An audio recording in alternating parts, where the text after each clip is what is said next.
తిరుపతి జిల్లా కోట మండలం కోట పట్టణంలో వెలసిన శ్రీ శ్రీ కోటమ్మ తల్లి అమ్మవారికి భక్తులు అధిక సంఖ్యలో హాజరై అమ్మవారిని దర్శించుకున్నారు. సందర్భంగా ఆలయ ధర్మకర్త నల్లపరెడ్డి జగన్మోహన్ రెడ్డి ఆధ్వర్యంలో అమ్మవారి దర్శనార్థం ఆలయానికి వచ్చిన భక్తులు కోసం దాతల దాతృత్వంతో అన్నప్రసాద వినియోగ కార్యక్రమాన్ని నిర్వహించారు. ప్రతి శుక్రవారం నిర్వహిస్తున్న అన్నప్రసాద వినియోగ కార్యక్రమంలో భాగంగా ఈ శుక్రవారం వెంగన్నపాళెం గ్రామానికి చెందిన లింగంగుంట శంకరయ్య, బుజ్జమ్మ, రమేష్, రాజేష్ కుటుంబ సభ్యులు ఉభయదాతలుగా వ్యవహరించారు.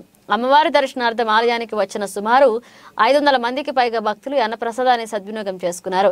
2021 నుంచి ప్రారంభమైన ఈ కార్యక్రమానికి దాతల నుంచి ఆదరణ లభిస్తుందని శ్రీ షిరిడి సాయి అక్షయ సేవా సమితి అధ్యక్షులు అల్లం రమణయ్య చెప్పారు. అనంతరం ఆలయ సాంప్రదాయం ప్రకారం ధర్మకర్త నల్లపరెడ్డి జగన్మోహన్ రెడ్డి, లక్ష్మీ కవితమ్మ దంపతులు సమక్షంలో దాతలను సత్కరించారు.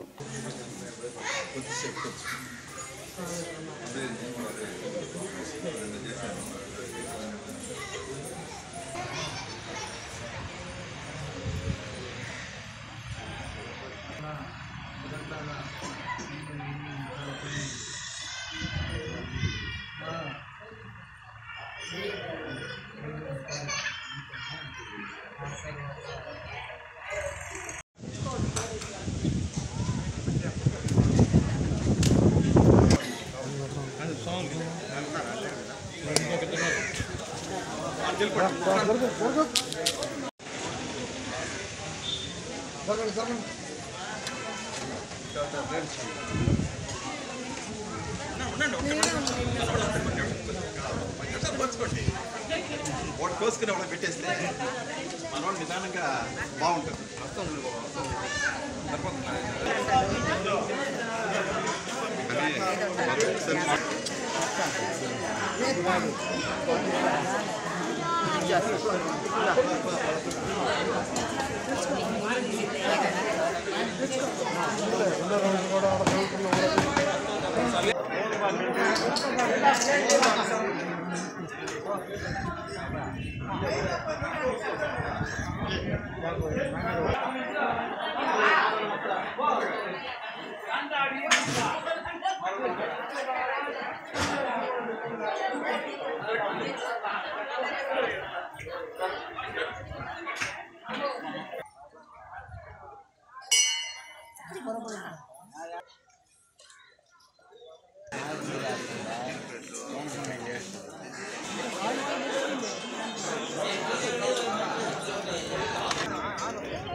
జిల్లా కోట పట్టణంలో వెలసినటువంటి కోటమ్మ తల్లి ఆశీస్సులతో కోటమ్మ తల్లి దేవస్థానం చైర్మన్ గారైన నల్లపరెడ్డి జగన్మోహన్ రెడ్డి గారి దంపతుల పర్యవేక్షణలో 2021 సంవత్సరం నుంచి ప్రతి శుక్రవారం దాతల దాతృత్వంతో అన్నప్రసాద వినియోగ కార్యక్రమం చాలా చక్కగా వైభవపేతంగా ఆనందంగా జరుగుతూ ఉంది. ఎందుకనంటే ఆకలిగా ఉన్నవాడికి అంత అన్నం పెడితే అంతకన్నా పుణ్యం ఈ ప్రపంచంలో ఏదీ లేదు. ఎంత డబ్బు సంపాదించినా, ఎన్ని ఆస్తులు సంపాదించినా అంత అన్నం కాడనే ఎవరికైనా సరే. జీవితాన్ని ముందుకు నడిపించేది కూడా మన ప్రకృతే. ఆ ప్రకృతిలో వచ్చినటువంటి విధానాన్ని మనం నమ్ముకొని 10 మందికి భోజనం పెడితే అంతకన్నా పుణ్యం ఏదీ లేదు.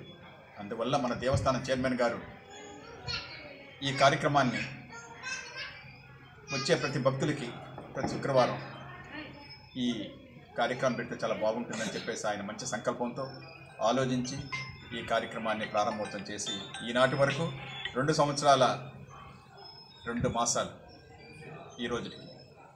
కావున ఈరోజు దాతలు వచ్చి వెంకన్నపాళెం వాస్తవ్యులు లింగంగుంట శంకరయ్య గారు, బుజ్జమ్మ గారు, రమేష్ గారు, రాజేష్ గారుల దాతృత్వంతో కొన్ని వందల మంది భక్తులు ఈ కార్యక్రమాన్ని వినియోగించుకున్నారు.